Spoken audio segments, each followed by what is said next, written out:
বিল্লমঙ্গল আর চিন্তার বাড়ি কোথায়? এখান থেকে আপনার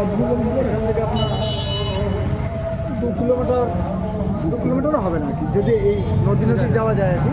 হ্যাঁ, তাহলে 1 থেকে 1.5 কিলোমিটার।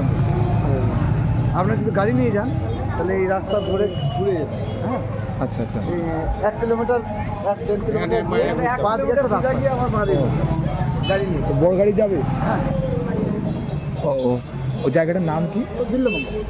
বিল্লমঙ্গল বললে যে কেউ দেখি। ও আচ্ছা আচ্ছা, ঠিক আছে ঠিক আছে। আমরা নেজার থেকে এসেছি, বসিরহাট।